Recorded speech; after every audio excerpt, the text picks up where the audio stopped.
Hey, today we wanted to just explore pretty briefly why do we use the Enneagram to help you as what we think of it as a fundamental tool in dealing with the bottom line, burnout and stress, right? Like what's the connection here for the Enneagram and why do we think it's a big deal? Besides what you probably already heard us say at various times about how it's not a mere typology, it is a whole growth system. It's like a compass.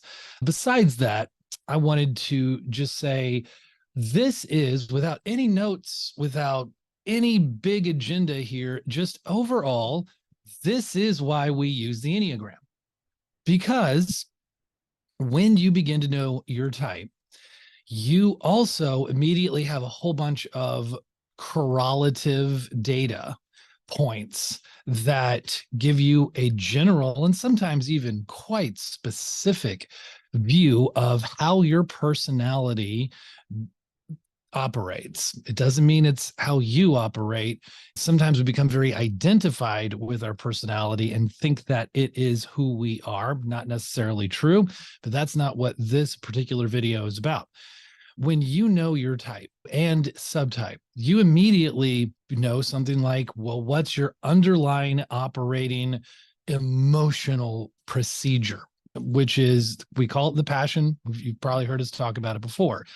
But in the end, one of the major causes of your stress is not all of the external things. Yes, there's lots of maybe triggering things that can happen outside of you, but the things that you've got within you, both conscious and unconscious, these feelings, this way of seeing the world, are going to be triggered in a very specific way.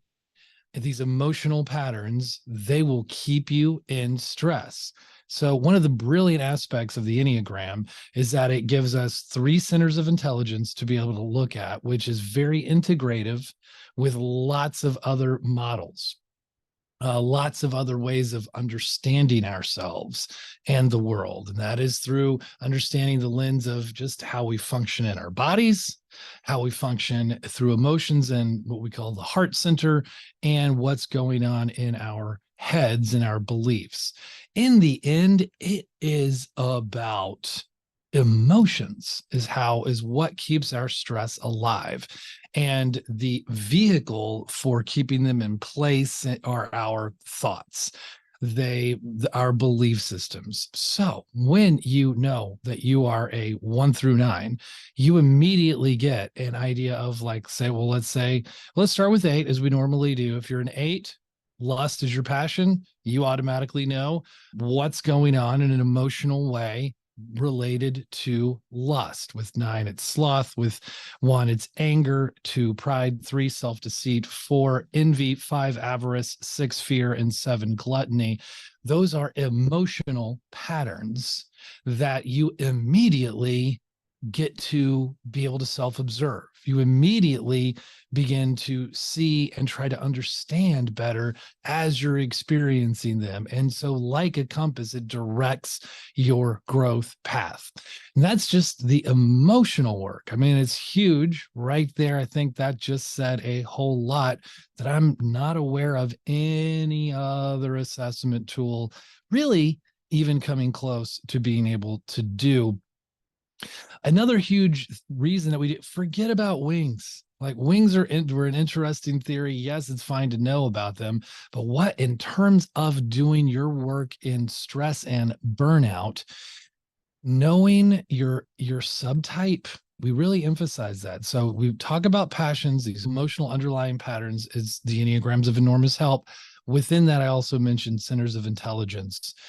Also, just knowing that subtype, the blend of your personality, your number, with whether you're self-preservation, social, or sexual 1-to-1, is really where we tend to stack them. We have all three of these instincts operating within us all the time, but we do have this dominant one that has a lot to do with our outward behavior, has a lot to do with sources of stress. It's our dominant instinct. And while it may serve us well in certain capacities, creates a lot of problems for us.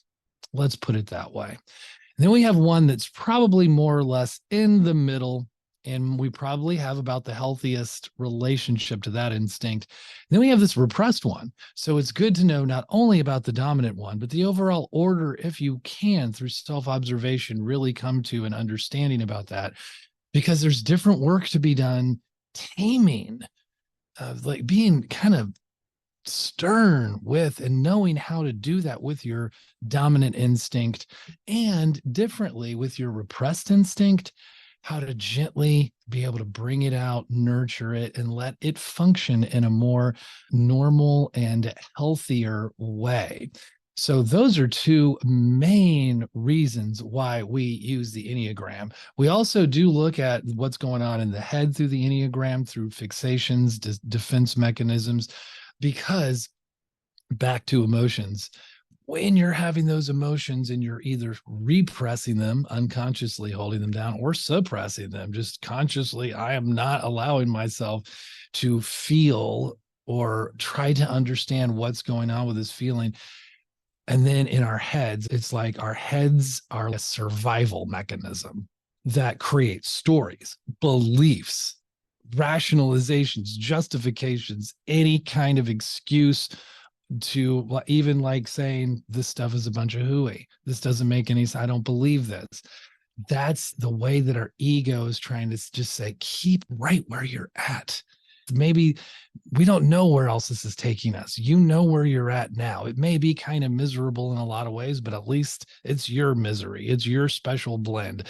So to understand the standard operating procedure of what each given type's defense mechanisms and fixations may be doing, sure, that's helpful to know as well. So we use the Enneagram because it's this shortcut to understanding and to personal growth that will last a lifetime. Once you know a little bit of some of the basics that we teach, then you have a lifetime to practice, not to just know, but to practice. And so that's why we really emphasize that. That's why we use the Enneagram, and we find it such a powerful, effective tool. I use it with my personal coach. She coaches me through the lens of the Enneagram only. It's not the only way we coach, but I just have one. I call her my spiritual coach, and I experienced it firsthand, the depth of how effective just pure Enneagram coaching can be, especially in the hands of someone who knows it so well. And it also takes us beyond the mere behavioral, as you know, the lens through which our Western eyes like to see it. And it can take us then back to where I started, into emotions, and then also, so importantly, spiritual work, right? We are spiritual beings, and the Enneagram can take us there as well.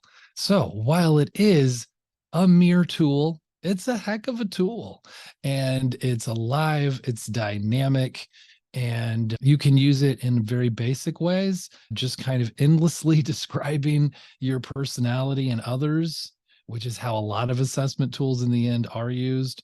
But you can use it over short bursts of time and over the long haul of your entire life as a tool for remembering yourself, reminding yourself, like, hey, I need that reminder, and I know that I tend to, and so you don't keep repeating things. That's probably a good, just general overview of why we use the Enneagram and why we encourage you to keep digging into it, keep trying to understand it, but perhaps more importantly, understand yourself within it.